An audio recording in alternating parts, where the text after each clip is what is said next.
Hello everyone, lots of news to cover today. We're going to start with the Minnesota Wild here just because I haven't spoken about the Wild in quite a while and yeah, I feel like I like what they're doing there, so I wanted to give them a bit of love so they can kick off the news video, but obviously with camps opening and a few signings, things are pretty much everywhere, so let's run through it, shall we? So Spurgeon becomes the second full-time captain of the Minnesota Wild, which was a stat that threw me away a little bit because I would have thought that would Gaborik there for a while and a few other players, just because obviously the franchise has been around for a while. Yeah, they were expansion, but still, I just would have thought that they would have had more captains than that. But obviously, Mika Koivu was captain since 2009, so he was captain for a whole decade pretty much. Yeah, Spurgeon comes in there, which is, with some of their big ticket signings that they made, I remember that free agency that they got Suter and Parise. I think if they won anything with them, then maybe it would be different. But yeah, obviously they just they went with Spurgeon. So yeah, bit odd. But yeah, I don't mind the pick. Yeah, I hope Dumbo becomes part of the leadership group, just with everything that he did during that Black Lives Matter movement as well. He seems like he has a good head on his shoulders. So which would be kind of weird if it's just like a mostly defensive leadership group with Suter, Dumba and him, and then Parise and a handful of others. But yeah, going to be interesting. And then Chris Johnston sent out a tweet that broke the internet more than I think than when Kim Kardashian posed nude. I remember that week was quite hectic. But yeah, Jumbo Joe is going to start on the top line with Marner and Matthews as a winger. Maybe we'll find out about the wing thing, but. Yeah, that's odd. I wonder what start means. That's the only thing I'm like, does that mean starting camp and it's just they were a big part? I know Marino was a big part. He reached out to Jumbo Joe to say, to sort of try get him to come to the Leafs. So yeah, I'm curious about what that means, but I kind of just imagine him being there unless they want to. The only thing I can think of is if they want to put him there but not play him for as long and then have another forward in the system that will play the other half of the time with him, like Robertson, for instance, and just do a different change there, which I don't hate. Yeah, that's the only thing I can think of that makes sense to me, is they'll still manage his minutes and then give a few other people a chance and mix up the lines a little bit. But yeah, it's super curious with that one. But yeah, that a lot of people just lost their minds when that came out, and rightly so. But isn't it fun to talk about hockey again? I know COVID's still happening and it's still a basket case out there, but isn't this fun? And thankfully cooler heads have prevailed at the Blackhawks and Dylan Strome. Obviously they've had horrendous injury news on top of a few other things that are going on with that team being weak, especially in the goaltending and defensive areas. It's just not been a good couple of weeks there, has it, folks? If you're a Blackhawks fan, look at the drafts. They're coming up. That's pretty much it. You're watching Junior to see who's going. But Dylan Strome signs, I think, a very savvy deal. 2x3. If he does well here, there's no pressure on the Blackhawks. That's the one thing. No one expects them to do anything. So if they do anything, then those players are A, going to have a lot of trade value, which I mentioned in the season preview. Or B, they're probably going to get better contracts down the road. And Strome is going to be playing in an elevated position, so if he can just do half decent, it is going to behoove him to do that. Because if he can be half decent and then have an okay-ish season, above average season next year, take that platform and go with it, all of a sudden that $3 million is probably going to be $5 million. And it will be a longer deal too. So I didn't think that you'd ever see Strome in that position, but it's great. It's sink or swim time for him when it comes to, can you be that player?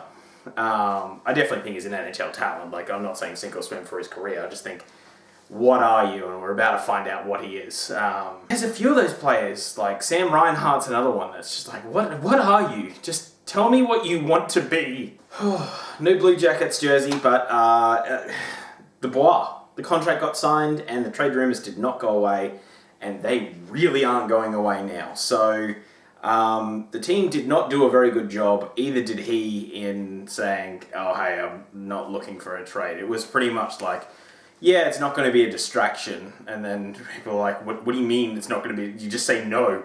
But then Tortorella just got the biggest log he could find, the biggest, driest log that he could to just shove in the fire, and he said that they will handle Dubois asking for a trade similar to the way that they dealt with Panarin. And that they'll be open and upfront about it. Not that the same thing's going to happen, but they're just going to be open, upfront about it, and transparent.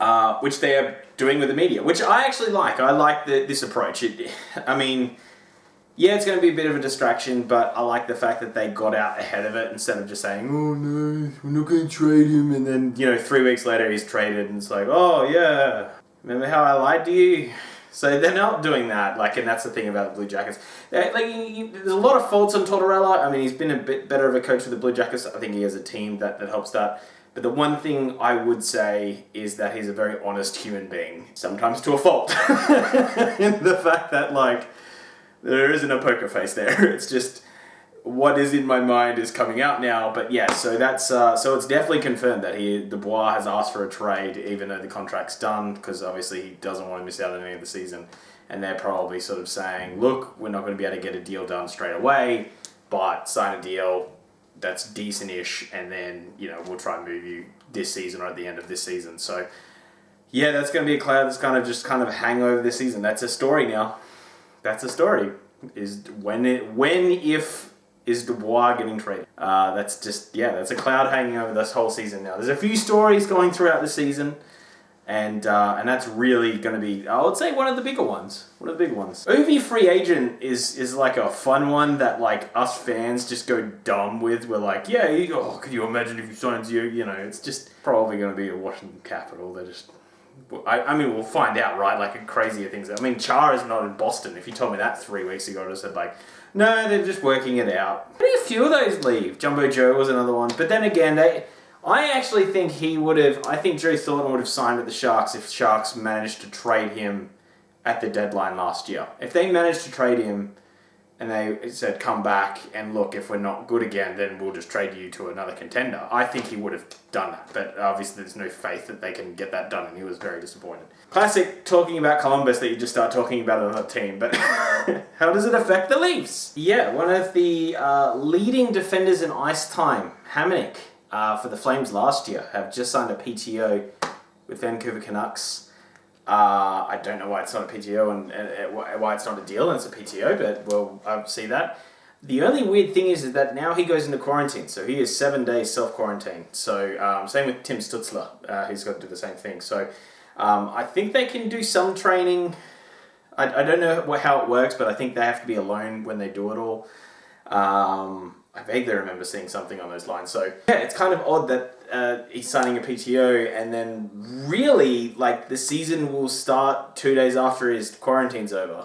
So is it a PTO to be look, we're gonna get people to check you out, make sure you're fine, and then we'll give you a contract? Is that what it is? I don't know. But very interesting. I like what they've done. I really like what they've done. I think the additions of Schmidt and him over Tanev is amazing. And I think Tanev was a huge part of the Vancouver Canucks, and he just offered that grit and stuff. But that's a player that won't be able to keep that up for very long. So I think to get out from that contract's a great idea, and I really like bringing in Hamonic. I really like Schmidt. I actually do think Vancouver have a much better D than they did last year. They're actually a sneaky team to do a little bit of damage. The only issue is goaltending. That's going to be the real, is Demko legitsies? Is he for realsies? Quinn Hughes is 100%. Batterson is Peterson. It's nuts. And so yeah, I think we'll be talking a lot about this team. They really are, for me, that wild card that everyone's kind of talking Montreal Canadiens up to be the wild card. These guys I'd put ahead of Montreal. Montreal have done nothing. They beat the Penguins that just didn't care. I'm sorry to say, that. I don't want to take the win away from them, and I'm a Penguins fan, but they did not care. They did not play a full game, and credit to the Canucks, credit for the Canadians for playing that way. But I don't think they've earned that. They're definitely going to be in the playoffs. Nope. But I really like the deal here. I think he adds a lot to that blue line, and it just takes a bit of pressure off Hughes. You don't want to stuff that up. You really don't want to screw that up. But yeah, very excited for this team going forward. And obviously, we'll be doing season previews on them. Plus, I love this jersey. I would say this is the first jersey I got from Ben H Sports, and this is probably my favourite. Well, one of my favourites at least. And ladies and gentlemen, this is why I need a teleprompter, because I took the jersey off and then went to my notes and realised I was still talking about Vancouver. So I was like, you know what, I'll put on another Vancouver jersey, why not? Got the skate jersey on now. But yeah, it's they have been cleared by their premier to play home games at the arena. So that's all the Canadian teams now done and dusted. So yeah, that's confirmed. That's confirmed. They'll be able to do that the whole season.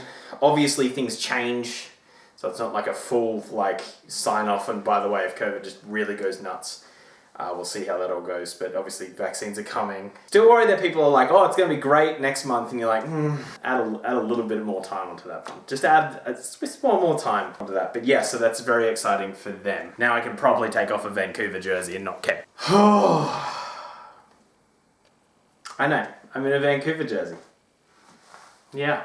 Yeah, do you know why? Because Ferland. Not smart, am I? I'm not a smart little cookie. Michael Ferland, who came back for a game and then is just really out.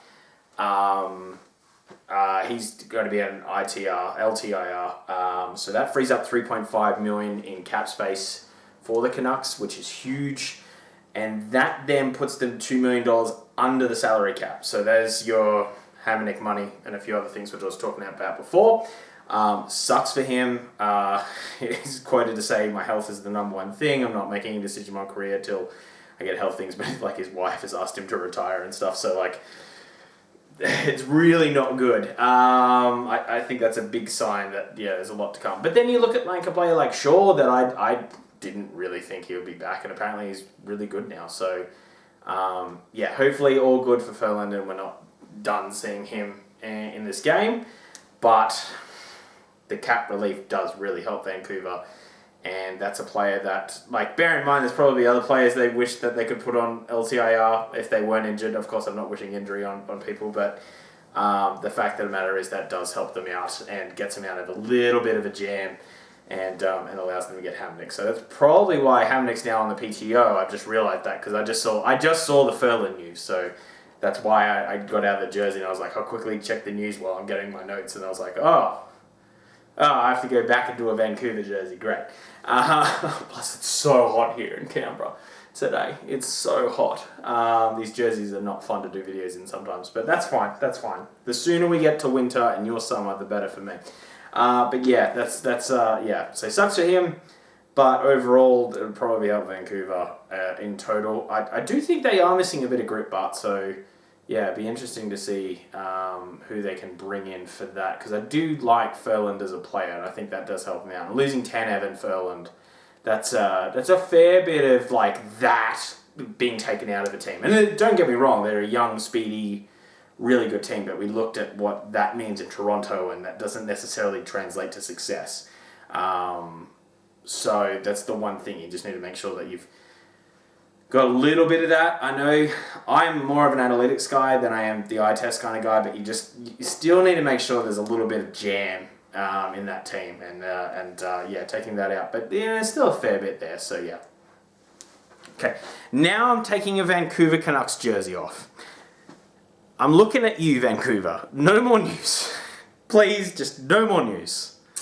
Michael Stone has signed a PTO at the Calgary Flames. As you can tell, I don't have a Calgary Flames jersey. I'm missing, I'm missing 9 teams, and they're one of them. And Columbus is obviously the other. But yes, so it looks like he's going back there. He's been a good fit there for a while, so I can see him going back and helping out there. And Matthew Barzal, however you want to say it, he is officially a holdout. I mean, it was kind of always leaning towards this. I kind of expect him to get the contract done just because he's in the city and his agent isn't like, oh, he might play in Finland. I mean, with COVID, you don't have that quiver in your arrow, even though it's still not an arrow in your quiver is not quiver in your arrow. Things have gone horrendously wrong if there's quivers in your arrow. But, you really just don't have that bullet to shoot because of COVID. Not that you really should. It's like, yeah, okay, go play in Sweden then. Have fun. You won't make that much money there. Like, you just won't get $8 million or whatever you're going to get. So, a little bit silly when they say that, but it always brings a smile on to my always gives me a bit of a smile. Also, while we're on Tree Living and the Calgary Flames, Elliot Friedman, a little, not the John Tortorella log on the fire, but just a little bit, just like, just put a little bit of kindling on there. Tree Living indicated that he might be looking for another forward on a PTO, and then he said his bet would be Brett Ritchie. So that's interesting. Very interesting to see if he goes to that team. I don't know how it would fit in. I think that is more of a PTO than we've seen at the other PTOs, where it's just like, we're going to put someone on IR and then we'll give you a contract. And Steven Stamkos. This is going to be the last story, by the way. I'm pretty sure. I'll double check the news feeds just before, but I think this might be the last one. Steven Stamkos has confirmed he'll be in the ice tomorrow at training camp, and everything's going fit and well and they're really going to need him now that Kucherov's out. You kind of forget, like, everyone's like, Kucherov's out, and then you're like, Stamkos is just there. And I know, like, Kucherov is probably better than Stamkos at this point in his career, but still, what team has this? Where it's like, one of our best players is out. Oh, but another really good player's coming in, so it's fine. Yeah, you may remember Steven Stamkos from the Stanley Cup playoffs when he played, 3 minutes, scored a goal, and then just dropped the mic. I'm out, bitches. Can you imagine if it was like that? He's just like, I'm out. I did my job. Just boom. So good. So good.